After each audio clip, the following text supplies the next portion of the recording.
and I started my PhD, there was a lot going on with data stealing, actually. So on conferences, people took pictures, and it was like said, don't put stuff on a poster that is not published, or. But yeah, it's still happening, and even to the point that people publish data and then needs to be retracted because it was shown that it was stolen, and all this kind of stuff all happened. So you kind of get into this mindset like, oh my god, you can't show anything, which is actually defying the idea of going to conferences or to talking to people, because you're constantly afraid that someone is stealing your major idea, and then you don't get any funding anymore, and then you're end of your career. The XP2, the Extraordinary People podcast. Just type that in on YouTube, like, share, subscribe, comment. Great content coming out. Around the world in 80 days, around the world, doxing capes, around the world, mass at Bain, around the world, we bathe in apes, around the world, stay at home. Hi, welcome to the Extraordinary People podcast. My name is Dr. Claudia Giese. I recently finished my PhD in planetary science, actually astronomy, and this is my PhD thesis. This is going to be exciting. Basically, I always find highly fascinating all of the formation process. As a geoscientist, you grew up with the idea you have magma, and then you have a different composition, and at some point, under certain conditions, you have crystallization, and then it changes, and then you have different crystals, different sizes, depending on the cooling down, blah, blah, blah. That's how you grow up as a geoscientist, right? That's your world. Yeah. And then you go into astrochemistry, into formation of minerals in space, and you're kind of mind-blowing, and it feels almost like your entire world has been upside down, turned upside down. Because like, wait, what? You can form minerals without magma? What? So you have totally different formation processes. A lot of formation processes we still have not fully understand or don't even know.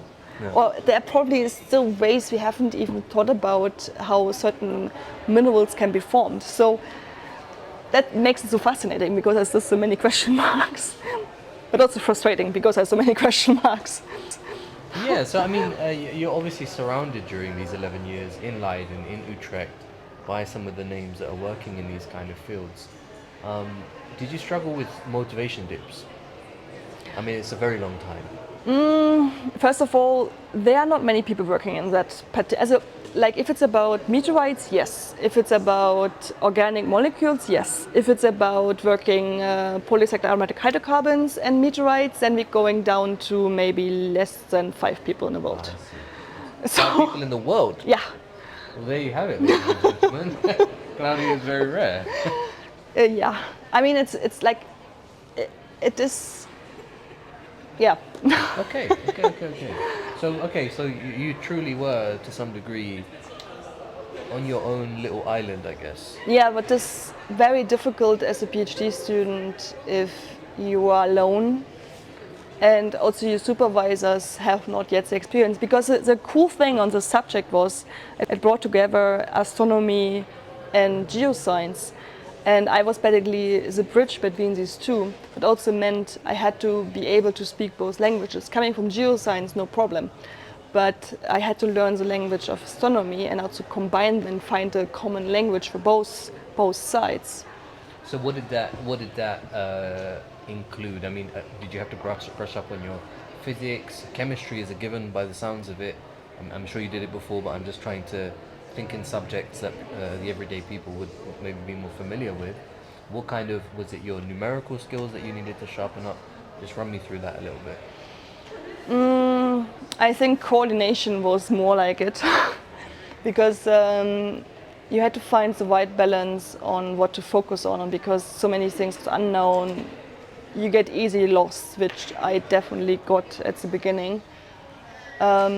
What did I focus on? I had to understand astronomy language. I had no real astronomy study before, so listening then to astronomers, using their language, using their terms and abbreviations, you feel like you're on a different planet sometimes. For the viewers, are there any famous astronomers that we haven't heard about? Maybe just remove yourself from the university environment. Maybe if we ask someone sitting here.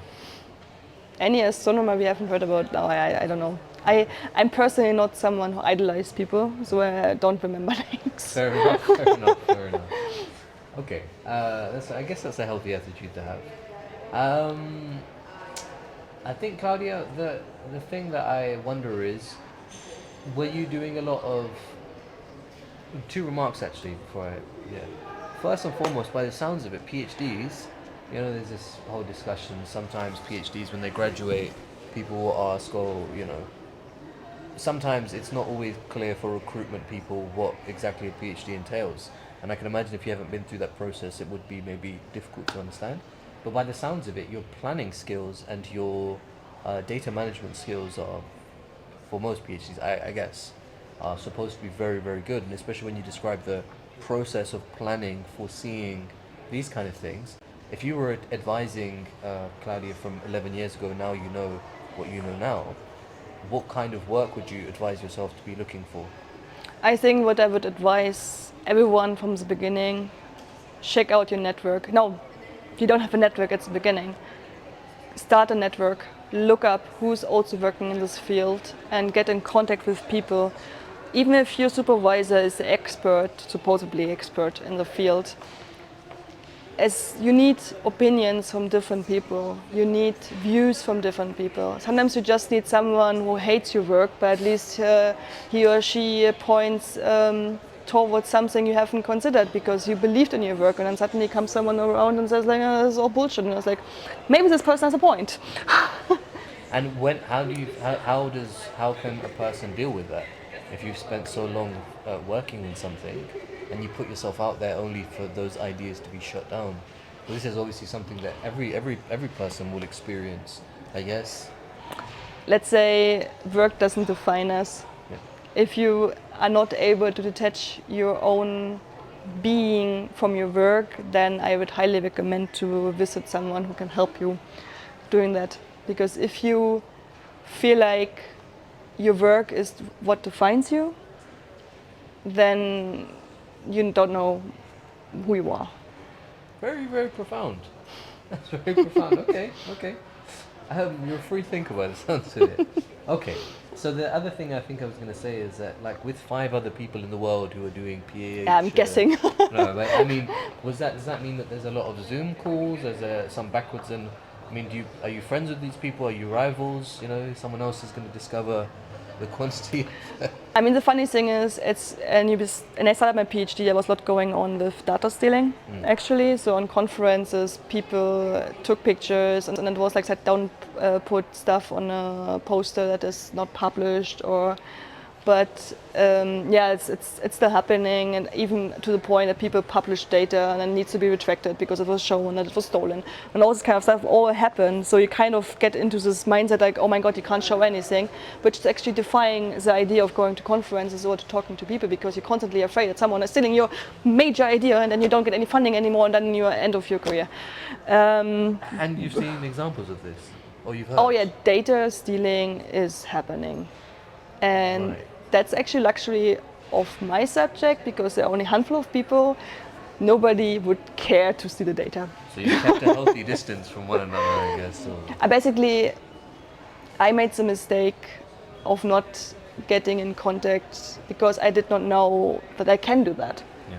So this is advice I would give myself now 11 years back. And I gave all my PhD colleagues later on starting, looking for people who can help you. If your supervisor is not good in all the subjects you need him or her for, look for a different mentor, look for several mentors, look for someone who has the knowledge you don't have or you need. Is this, there's that saying, there's no such thing as a stupid question, and do you think that maybe, is it possible that when PhDs start, you're expected to be independent, thinking for yourself, and do you think that maybe sometimes people worry about asking questions because it will make them look silly or stupid? Or Oh, very much. I had this feeling so often. It took me quite a while to understand that it's not only hindering your work, it's just ridiculous. Because if I have learned something in the last 11 years, is that not only every student has different subjects he or she took,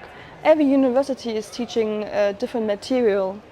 And we all have different backgrounds. We all have, on top of that, we have all of different interests, and we are not good in all subjects. We can't know everything. No.